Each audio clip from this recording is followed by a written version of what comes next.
Bespoken, tailor-made truths for a discerning body. A weekly podcast produced by Chapel Hill Bible Church. This week's series, How to Study the Bible, Part 3, Context. All right. Ryan. Jay. Thanks for changing your clothes this time. Yep. So we are a podcast for discerning truths, custom made for... Well, let's get it right, Jay. Okay, what is it? Bespoken, tailor-made truths for a discerning body. So lots of double meaning going on in there. Yeah. Okay, but when we come to the Bible, it's not double meaning. It's not crazy. It's straightforward. Well, it's straightforward, but you got to understand some things kind of that are surrounding the truth. Like context. Like context. Okay, exactly. And to give context to why we're even covering this topic, before we go on to other juicier topics you may want to talk about, is that we want you to be students of the Word before we get on to other topics. Because you may agree with us or disagree with us, but we want you to base your beliefs in this book, the Bible. So that's why we're kind of doing this boot camp, if you will, on studying the Bible. So what did we talk about last couple of episodes? So we originally talked about the line. Yep. And every college guy is now going to get a date. Yeah, well, that wasn't the line we focused on. That's right, the line of Scripture going above or below. We want to stay on the line. We don't want to go above or below. Right. And then text and framework, that we are Yep. all prone to approach the text with a particular framework of our own, but we have to submit to the text itself and let that govern the way that we see the world.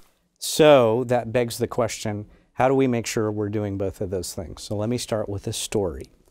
A long, long time ago in a land far, far away, they used to have painters, and they were part of a school called the Realism School, meaning they wanted to paint something that looked as much like the real-life person sitting there or landscape as possible. So to do that, they looked long and hard at the landscape and then one brush stroke, maybe two. And then they'd look back, long gaze at the landscape, brush stroke. However, about 100 years ago, 150 years ago, there was a new type of art called expressionism or impressionism, and the art became a lot more abstract. And it changed from one long look at the real thing and a brushstroke to quick look, lots of painting. Quick look, lots of painting. And so there was a big difference between what was actually there and what was on the canvas. So here's the thing. I think a lot of people do that with the Bible. To get to the topics and the juicy things people want to hear, they look quickly, okay, that works, and then they have a whole sermon loosely based on this. What we are suggesting to you is that before you get to Chapel Hill or Durham or Raleigh, you've got to travel through this book and this world. So we're going to talk about that for the next 4 episodes, starting today with context.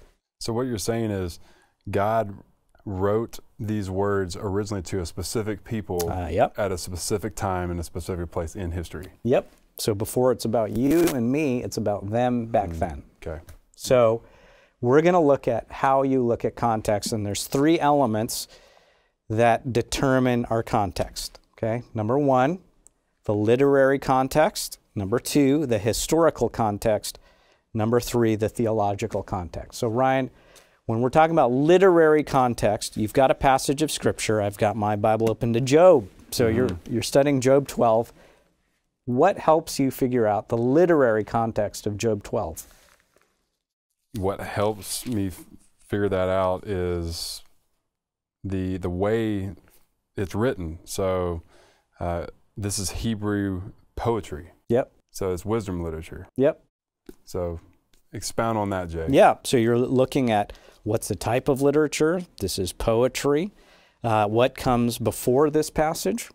Job 11. What comes after it? Job 13. And then you're thinking about, is there a bigger context? What's the theme that Job is talking about in this section? And then next time we'll talk about what's the big picture of an entire book. But that's what you're doing, is you're looking at the literary context. Real close, kind of medium, and then widescreen approach. So that's literary. The second is historical. How would you find out about the historical context of a particular Bible passage? Probably going to go to a commentator about that. Okay. And what's he looking at? He's going to look at the he's going to look at the original manuscripts. Yeah. Mm-hmm. So you're looking at the original manuscripts to find out any details about what's going on that made that book happen, right? So I would encourage you, before you go to like extra biblical sources, like teaching you about what was going on in the first century in Rome or something like that, there's actually a ton of detail in the Bible itself. Like the book of Acts gives you a lot of historical context for the New Testament. Paul or any other writer will tell you, well, this is why I'm writing this. This is the historical situation I'm writing to. So that's another big thing, is historical context. So we've got literary, we've got historical, finally we've got theological context, which is, what does the entirety of the Bible story say, and what part of it am I in? And then also, I've studied systematic theology, which is the doctrines of the Bible. How does this relate to systematic theology?